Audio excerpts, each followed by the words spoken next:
Okay, तो हम लोग कर रहे थे फर्स्ट ऑर्डर काइनेटिक्स के क्वेश्चंस, है ना। कई बार देखो हाफ लाइव्स में ऐसे क्वेश्चन भी पूछे जाते हैं जहाँ पे क्या करेंगे, आपसे पूछा जाएगा कि बेटा इतनी हाफ लाइव्स निकल गई है, अभी बताओ रिएक्टेंट का कॉन्सेंट्रेशन कितना बचा होगा। या फिर आप लोगों से पूछा जाएगा कि इनिशियली रिएक्टेंट इतना था, अभी इतना लेफ्ट ओवर रह गया, तो इनिशियल से फाइनल आने में कितनी हाफ लाइव्स गई होगी या फिर कितनी हाफ लाइव्स लगी होगी। अब ऐसे क्वेश्चन किस तरीके से मिलेंगे, बहुत ध्यान से देखो। आपको मिला, जैसे देखो question number 1, after 4 half lives how much reactant will left. अब मुझे एक बात बताओ कि हाफ लाइफ का मतलब क्या होता है। वो टाइमिंग जिसके ऊपर हमारी कॉन्सेंट्रेशन कितनी रह जाती है, हाफ ना, इनिशियल की हाफ। तो मान लो मेरे पास में एक रिएक्टेंट था R0, ठीक है। अब ना एक बेसिक चीज बताओ, पहली हाफ लाइफ जब निकली होगी, है ना, तो अब ये कितना रह गया, हाफ। अब नया इनिशियल कॉन्सेंट्रेशन ये बन गया, ये थी हाफ लाइफ नंबर 1। उसके बाद में जब दूसरी हाफ लाइफ निकल गई, T हाफ, है ना, सेकेंड, तो क्या हुआ, इसका हाफ रह गया। इसका हाफ रहने का मतलब कितना रह गया, R0/4। भाई हाफ का हाफ कितना होगा, 1/4 तो होगा। अब मुझे बताओ एक और हाफ लाइफ अगर निकल जाए, T हाफ नंबर 3, तो उस केस में क्या बचेगा, R0/8। और अगर एक और हाफ लाइफ निकाल दी जाए तो बेटो उस केस में क्या बचेगा आपके पास में, R0/18, ठीक है, 16, R0/16, है ना, R0/16, ठीक है, R0/16। अब यहाँ पे ध्यान से देखो, हमने सोल्यूशन कैसे किया। हमने कहा पहली हाफ लाइफ निकली तो बचा हाफ, उसके बाद में 1/4, उसके बाद में कितना कितना बचा 1/8, और उसके बाद में कितना बचा 1/16। तो यहाँ से एक फॉर्मूला ड्राइव कर सकते हैं। मुझे एक बताओ 2 का पावर 4 कितना होता है, 2 2 जा 4, 4 2 जा 8, 8 2 जा 16, 16 2 जा 34। तो अगर मैं 2 का पावर 4 को, तो मुझे 16 मिलेगा क्या, 4 हाफ लाइफ ही तो निकली थी। तो यहाँ से एक हमारे पास में फॉर्मूला क्या बचता है, देखो अगर आपको निकालना हो कितना रिजल्टिंग बचा है हमारा रिएक्टेंट, तो क्या करोगे, इनिशियल डिवाइडेड बाय 2 का पावर n कर देना। और n यहाँ पे क्या होता है बेटू, n होता है नंबर ऑफ हाफ लाइफ्स, ठीक है, कि इतना लेफ्ट ओवर रहा है। ठीक है, यहाँ तक का आई होप आपको क्लियर हुआ होगा। अब हम लोग नेक्स्ट क्वेश्चन सॉल्व करेंगे। तो नेक्स्ट क्वेश्चन में क्या दिया हमें, if initial concentration of reactant was 256 molar, then after how many half lives it will reduce to 16 molar. क्या फॉर्मूला बताया था, रिजल्टिंग कॉन्सेंट्रेशन कितना बचा है is equal to what, R0 divided by 2 का पावर n, जहाँ पे R0 क्या होता है आपका इनिशियल कॉन्सेंट्रेशन। बेटू बचा कितना है, लेफ्ट ओवर तो रह गया 16, इनिशियली मैंने कितना लिया था 256 डिवाइडेड बाय क्या हो गया 2 का पावर n। यहाँ तक का क्लियर, ओके। अब ना मुझे बताओ, क्या मैं इसको ऐसे लिख दूं, 2 का power n is equal to what, 16 divided 2 का power n is equal to 256 divided by what, 16 ही तो आएगा। और 16 का स्क्वायर कितना होता है बताओ, 16 का स्क्वायर कितना होता है 256। तो क्या मेरे पास में 16 रहेगा। अच्छा मैं इसी चीज को ऐसे लिख दूं क्या कि 2 का power n is equal to what, 2 का पावर 4 चलेगा ना। तो यहाँ से n इज इक्वल टू क्या आ गया 4। इसका मतलब जो कॉन्सेंट्रेशन है उसको 256 से अगर 16 तक पहुंचाना है तो कितनी हाफ लाइफ ली जानी पड़ेंगी, कितनी ली जानी पड़ेंगी 4। और करके भी देख लो, बेसिक सी चीज है। देखो 256 का हाफ कितना होगा 128, उसका हाफ कितना होगा बताओ 256 का हाफ कितना था 128, उसका हाफ कितना हो गया 64, उसका हाफ कितना हो गया 32, और उसका हाफ कितना हो गया 16। यहाँ तक का सबको आई होप क्लियर हुआ होगा।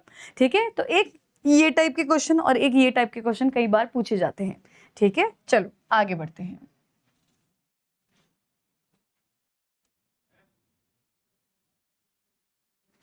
हाँ जी, तो हम लोग कर रहे थे क्या, फर्स्ट ऑर्डर काइनेटिक्स, है ना। इसी के बहुत डिफरेंट डिफरेंट टाइप के हम लोगों ने क्वेश्चन पढ़े। देखो क्या होता है ना इस चैप्टर के साथ में, इसमें ना वेरिएशन बहुत सारे हैं, आप बहुत सारे टाइप के क्वेश्चंस कर सकते हो और एग्जामिनर भी बहुत सारे टाइप के क्वेश्चन बिल्ड कर सकता है, जिसमें ना फर्स्ट ऑर्डर जो काइनेटिक्स है उसका तो एक तरफा राज है ना, कि भाई अपनी गद्दी लगा के बैठा है वो बढ़िया एकदम, कि उससे जितने क्वेश्चन बन सकते हैं उतने अदर टॉपिक से थोड़े कम बिल्ड होते हैं, इसीलिए यहाँ से बहुत सारे क्वेश्चन करवाने होते हैं ना। ओके, अब देखो इतने टाइम तक जितने भी क्वेश्चन किए उसमें हम कंसंट्रेशन की ही बात कर रहे हैं, प्रेशर की बात हम लोगों ने नहीं की थी। अब एक टाइप के क्वेश्चन होते हैं जिनको बोला जाता है प्रेशर टाइप क्वेश्चन। अब ना मेरा एक सजेशन है आप लोगों को, कभी भी बेटा प्रेशर टाइप के क्वेश्चन के लिए फॉर्मूला का रट्टा नहीं मारना है आपको, ये चीज ध्यान में रखना। जितना फॉर्मूला का रट्टा मारोगे उतना फंसोगे। Physical is all about understanding and apply, not कि आप रट्टा मार रहे हो। ठीक है, तो देखो अब हम टॉपिक स्टार्ट करेंगे, प्रेशर टाइप क्वेश्चंस, है ना, मतलब ऐसे क्वेश्चंस फर्स्ट ऑर्डर काइनेटिक्स के जिनके अंदर प्रेशर का इन्वॉल्वमेंट होता है। तो देखो, आपको जरूरी नहीं है कि एक ही टाइप की रिएक्शन गिवन हो। अगर आप फॉर्मूला रट रहे हो इसका मतलब आप एक ही टाइप की रिएक्शन याद कर रहे हो। तो आप ना पहले कॉन्सेप्ट समझो आराम आराम से, है ना। देखो तो ना पहले बेस बिल्ड करते हैं हम लोग। तो मान लो बेटा मैंने क्या किया, आपको एक रिएक्शन दी, आराम आराम से देखना ना। मैंने बोला ए था, ये कन्वर्ट हो गया किसके अंदर, बी प्लस सी में। ओके, ए किसमें कन्वर्ट हो गया, बी प्लस सी के अंदर। अब ना इस बार हम लोग उसकी बात करेंगे, प्रेशर की, कॉन्सेंट्रेशन की बात नहीं करेंगे। तो देखो मैं क्या करने वाली हूँ, यहाँ पे मैं पीआई से डिनोट करूंगी इनिशियल कॉन्सेंट्रेशन को। पी टी का मतलब क्या होगा, टी टाइमिंग पे बचा हुआ कॉन्सेंट्रेशन, ठीक है। और एक काम करते हैं, हम ऐसे करते हैं, देखो मैं यहाँ पे लिख भी देती हूँ कि मान लो मेरे पास में अगर मैं लिख रही हूँ पी आई, इसका मतलब ये क्या होगा, इनिशियल कॉन्सेंट्रेशन नहीं, हाँ इनिशियल प्रेशर होगा ये, इनिशियल प्रेशर, राइट। और क्या करेंगे, अगर मैं ऐसे लिख रही हूँ आप लोग को, क्या, पी स्मॉल टी, इसका मतलब ये टी टाइमिंग पे बचा हुआ प्रेशर है, तो प्रेशर एट टाइम टी, चलेगा ना। और अगर मैं लिख रही हूँ ऐसे पी टोटल, तो इसका मतलब तो आप समझ ही जाओगे, इसका मतलब ये क्या है, टोटल प्रेशर है। इतना क्लियर, ओके। अब देखो बेटा एक बात बताओ कि जब रिएक्शन का स्टार्टिंग हुआ होगा उस टाइम पे केवल कंटेनर में क्या था, रिएक्टेंट ही तो था। तो जितना भी प्रेशर है वो किसका होगा बताओ, रिएक्टेंट का ही तो होगा। तो मैंने बोला इनिशियली द प्रेशर वॉज कितना, किससे डिनोट कर रही हूँ मैं, पी आई से, चलेगा ना। किसी किसी बुक में पी नॉट से भी किया होता है, ठीक है। अगर हमें ये कॉन्सेप्ट क्लियर है तो फिर फॉर्मूला हम आराम से डिराइव कर सकते हैं। अब इनिशियली तो ये बना ही नहीं था, तो ये कितना था, 0, और ये भी कितना हो गया, 0। अब ना हमने कहा कुछ सफिशिएंट टाइम निकल गया होगा रिएक्शन का। अगर कुछ सफिशिएंट टाइम निकला है तो इसका मतलब रिएक्टेंट में से कुछ प्रोडक्ट तो कन्वर्ट हो गया ना, कुछ अमाउंट तो प्रोडक्ट में कन्वर्ट हो गया। और अगर कुछ अमाउंट प्रोडक्ट में कन्वर्ट हुआ, इसका मतलब रिएक्टेंट का प्रेशर थोड़ा कम हो गया। तो मैं ऐसे बोलूँ क्या कि पी आई में से कितना कम हो गया, पी। अब आपने इक्विलिब्रियम चैप्टर में पढ़ा होगा, इस अगर ये 1 मोल यूज में आ रहा है तो ये कितना बनता है, 1 मोल। 2 होता तो कितना बनता, ट्वाइस। तो अगर मैं यहाँ से पी निकाल रही हूँ तो बेटो ये कितना बनेगा मेरे पास में, पी तो बनेगा। अगर ये यहाँ से 1 निकल रहा है तो ये कितना बन रहा है, 1। तो अगर ये पी निकल रहा है तो क्या बनेगा, यहाँ से पी ही तो बनेगा, चलेगा इतना, ओके। अब मुझे बताओ सिस्टम का टोटल प्रेशर कितना है अभी। तो मैं ऐसे बोल दूं क्या कि P I minus P plus P plus P, कहाँ से आया है बेटू, टी टाइमिंग के ऊपर बचे कुछ जो हमारे सब्सटेंसेस थे वो क्या थे, बचा हुआ रिएक्टेंट, यानी इसका प्रेशर ये, बना हुआ प्रोडक्ट यानी इसका प्रेशर ये। यहाँ तक का क्लियर। तो बताओ मुझे पी टोटल मेरे पास में अभी कितना आ गया, तो P total is equal to what, P total is equal to P one या पी आई प्लस पी। यहाँ तक का क्लियर। अब ना देखो मुझे बताओ integrated rate law for first order reaction क्या था, ये यही तो था, log base 10 r naught upon R T is equal to what, क्या होता था, के टी डिवाइडेड बाई 2.303, यही तो होता था। आर नॉट क्या था मेरे पास में, इनिशियल कॉन्सेंट्रेशन। आप जानते हो पीवी इज इक्वल टू क्या होता है, एन आर टी। मान लो मैंने लिखा P is equal to N by V R T, R constant, temperature मान लो कॉन्स्टेंट कर दिया, तो क्या मैं बोल दूं pressure is directly proportional to concentration, क्योंकि एन बाई वी अल्टीमेटली क्या होता है, कॉन्सेंट्रेशन ही तो होगा। तो बस हमने क्या किया, कॉन्सेंट्रेशन टर्म को हटा के यूज में ले लिया प्रेशर, ठीक है। तो अब मैं यहाँ पे लिख दूं क्या कि लॉग बेस 10 आर नॉट की जगह इनिशियल प्रेशर ले लो। और इनिशियल प्रेशर क्या था हमारे पास में, इनिशियली हमने प्रेशर लिया था बेटा पी आई। इतना क्लियर, ओके।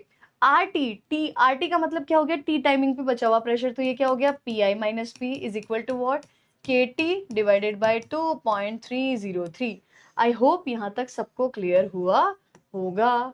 अब ना यहाँ देखो सीबीएसई क्या करता है, यहाँ से भी वेरिएशन बनाता है बहुत अच्छे अच्छे। कैसे बनाएगा, हो सकता है इनिशियल प्रेशर दे दे और बचा हुआ प्रेशर दे दे, है ना, ये हो गया पक्का पक्का क्वेश्चन। हो सकता है इनिशियल प्रेशर दे और बनने वाले प्रोडक्ट का प्रेशर दे दे। अब उस केस में एक स्टेप बढ़ेगा, क्या करना पड़ेगा, आपको प्रोडक्ट का प्रेशर हटा के फिर बचा हुआ रेस्ट प्रेशर निकालना पड़ेगा, ठीक है। एक और कभी कभी क्या करते हैं, आपको टोटल प्रेशर गिवन होगा तो उससे क्या करना पड़ेगा, इस इक्वेशन की हेल्प से हम क्या निकालेंगे, स्मॉल पी कितना निकला था, और उसके बाद में हम क्या निकालेंगे कि टी टाइमिंग के ऊपर बचा कितना था। इतना क्लियर हो गया ना, ठीक है। तो इस तरीके से काम करना होगा, ये 3 वेरिएशन कई बार करवाए जाते हैं, ठीक है। और एक एग्जाम्पल देखो कि मान लो इसके बजाय मैं दूसरा एग्जाम्पल ले लूँ। लेट्स से मेरे पास कोई इक्वेशन थी, मान लो ये दी है कि x जो था वो एक रिएक्शन करके 2y प्लस जी के अंदर कन्वर्ट हो गया। अब अगर आपको कॉन्सेप्ट क्लियर है तो आप आराम से यहाँ पे क्या कर सकते हो, फॉर्मूला बना सकते हो। बताओ क्या किया था, t is equal to 0 timing के ऊपर तो मेरे पास केवल x ही था, तो इनिशियल प्रेशर को क्या नाम दिया मैंने, पी आई। ये तो बना ही नहीं था तो ये 0 और 0, t is equal to T timing पे क्या हुआ, पी आई में से निकल गया p, बेटू 1 से कितना बनता है ट्वाइस, तो इससे कितना बनता है 2p, 1 से कितना बनता है 1, तो इससे कितना बनता है 1। इतना समझ में आया क्या? क्या आप मुझे बताएंगे यहाँ पर टोटल प्रेशर कितना होगा? बोलिए, P I minus P plus 2p plus p। Final answer कितना हो गया? P I plus 2p। इतना समझ में आया? ठीक है, अब मुझे बताओ यहाँ पर मेरे पास में फॉर्मूला क्या बनेगा? यहाँ पे फॉर्मूला बनेगा log बेस 10, इनिशियली कितना प्रेशर था P I divided by rest कितना रह गया P I minus P is equal to what, is equal to what, K T upon 2.303। ठीक है, आई होप यहाँ तक का सबको क्लियर हुआ होगा। ठीक है, तो इस तरीके से हम क्या करते हैं, बेस बिल्ड करते हैं कि कोई भी अगर रिएक्शन गिवन हो तो हमें हमेशा स्टार्टिंग यहाँ से करनी है, फॉर्मूला का रट्टा नहीं मारना है, ये ध्यान रखना। ठीक है, अब चलो इससे रिलेटेड एक न्यूमेरिकल करते हैं अच्छा सा।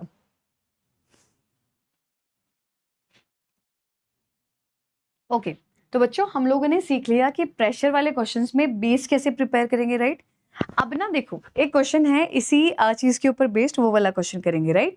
देखो ध्यान से क्या बोला है, ammonium nitrite on heating gives you 2 moles of nitrogen along with 4 moles of water vapor. Always check the phase of reactant and the product in the question. Okay.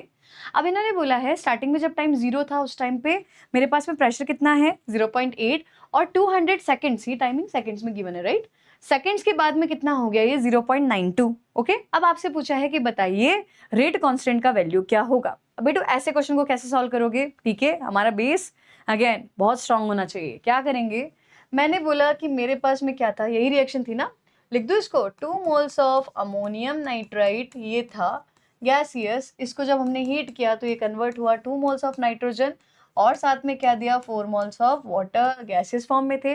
बताओ t इज इक्वल टू 0 पे pressure कितना था, माना P I, ये कितना था 0 और ये कितना था 0, यहाँ पे नंबर ऑफ मोल्स कितने हैं ट्वाइस है ना, तो पी आई में से t is equal to T timing पे कितना जाएगा 2p।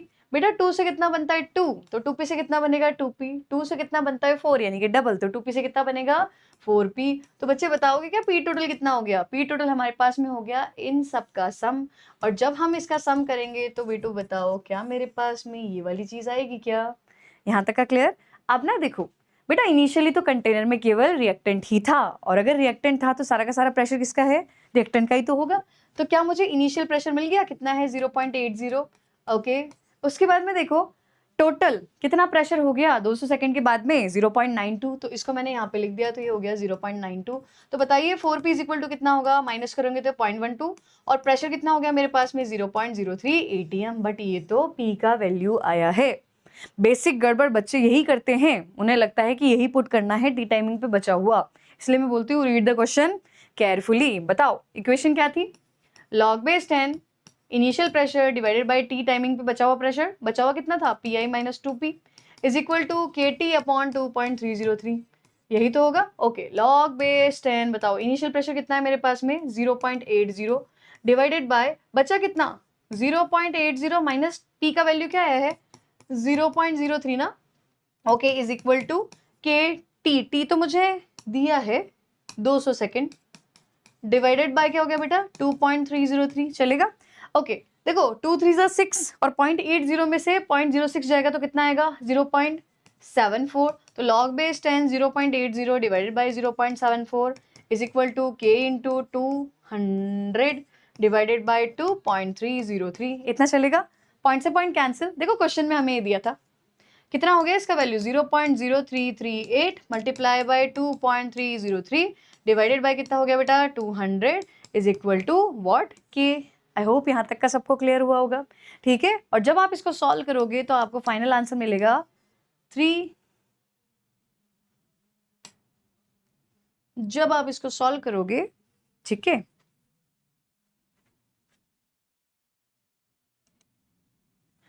तो जब आप इसको सॉल्व करोगे तो आपको फाइनल आंसर मिलेगा 3.89 इंटू 10 का पावर माइनस का 4 सेकेंड इनवर्स, क्योंकि टाइमिंग सेकेंड में ही दिया था। एक बार आप इसकी कैलकुलेशन चेक जरूर कर लेना। ठीक है, मेरे हिसाब से कॉन्सेप्ट सब बच्चों को क्लियर हुआ होगा। यहाँ पे मैंने इतना इसलिए छोड़ा है क्योंकि तो जनरल मैथ्स है फिर। ठीक है, इतना क्लियर। ओके चलो आगे बढ़ते हैं।